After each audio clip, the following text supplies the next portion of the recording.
Salutations! This is Casey Bryant with Local Clarksville. Don't forget to download our app to find local places to eat, shop, and play. You're listening to The Joe Padula Show. Absolutely.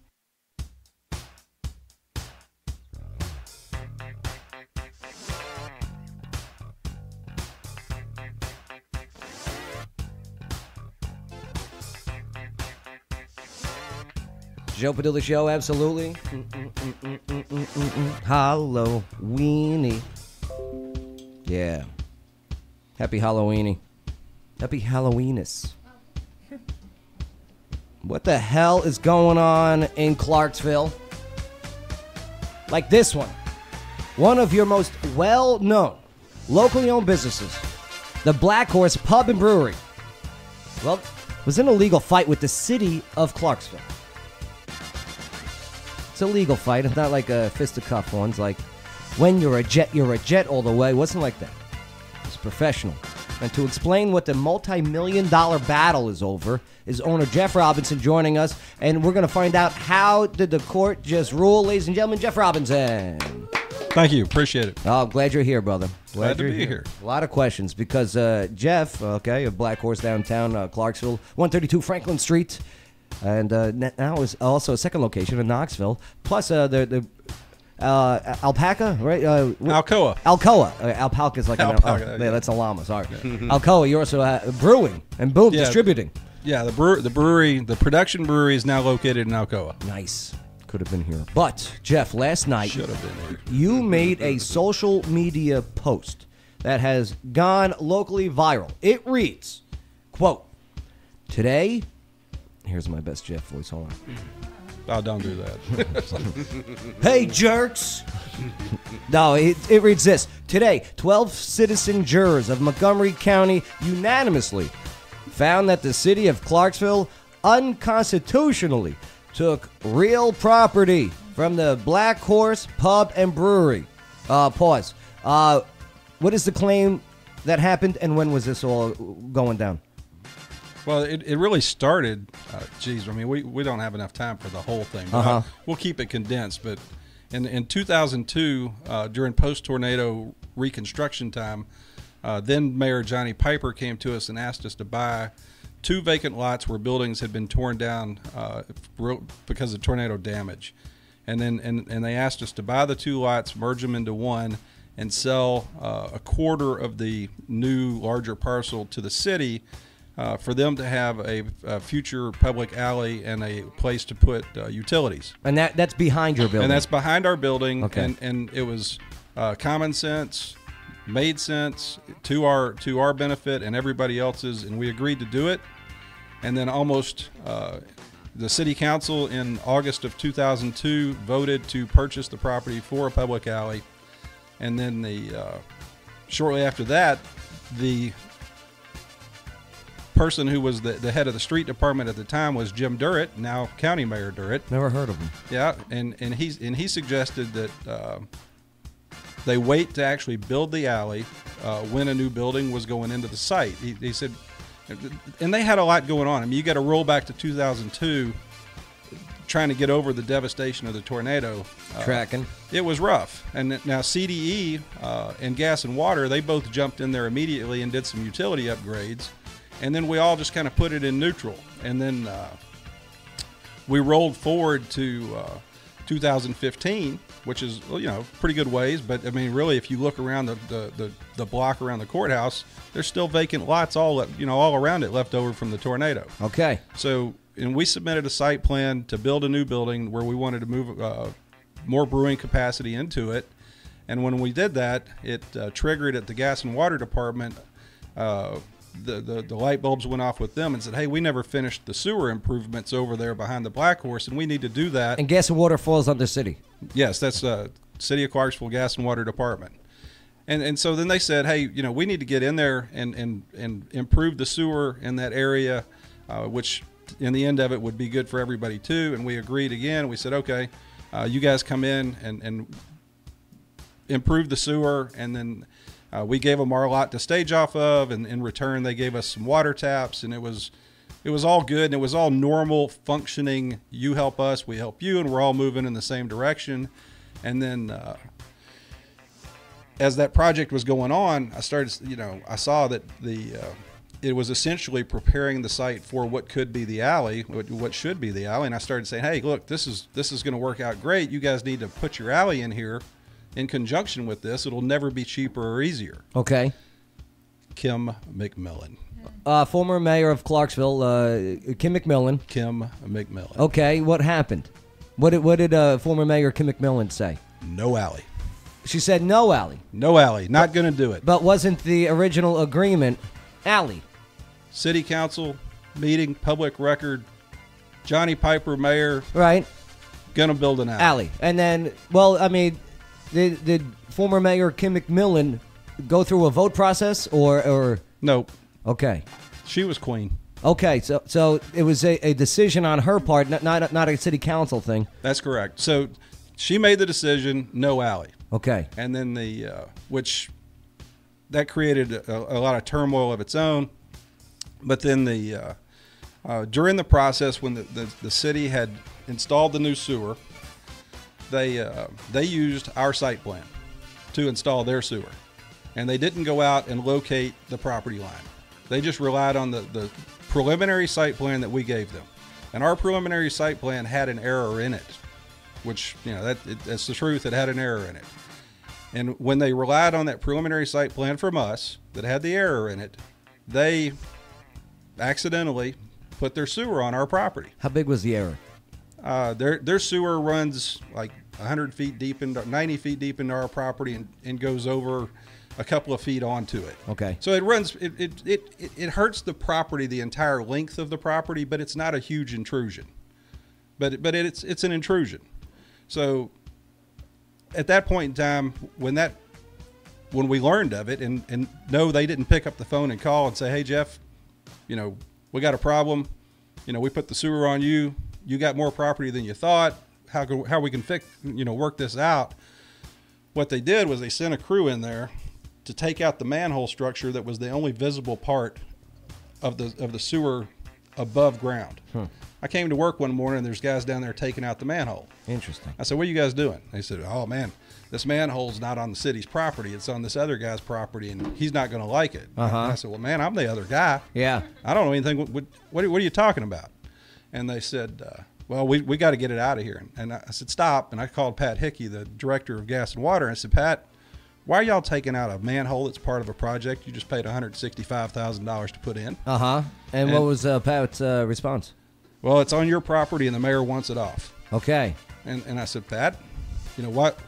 Why don't we work out a deal here where you guys do the alley like we all know we need, and I'll give you an easement for the sewer intrusion into our property, and we'll all go about our business. What did when Pat brought that to the mayor, what'd she say? Well, Pat, Pat said, I gotta get that cleared. He said, I agree with you. And then about 2 hours later, I got a voicemail, which is in our stack of evidence. It says, Jeff, I'm sorry, man, but the fourth floor says no deal. Fourth floor, that's City Hall, yeah, right. So he said, we got to go ahead and take the manhole out. And I remember I was standing out there with those guys. I said, dude, you're going to take that manhole out from the top, but what are you going to do about that pipe that's still on our property underneath there? And he said, mister, I'm getting this manhole and I'm getting out of here. That's all. That's my job. I'm gone. Man. This is between you and the mayor. I'm out of it. And so you roll forward from there. Ultimately, we couldn't work anything out with the city and Kim was never going to work anything out with anybody. So we sued the city for two things. Well, we sued them for more, but it got narrowed down to two. One was detrimental reliance, if you will. The city made a promise to build an alley. We relied on it to do certain things. Right. And it happened to our detriment. So we just call that detrimental reliance. And then the other one was inverse condemnation from where, they took a portion of our property and they didn't pay us for it.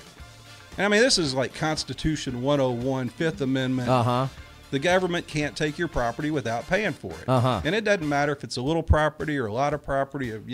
They did it by accident. They did it on purpose.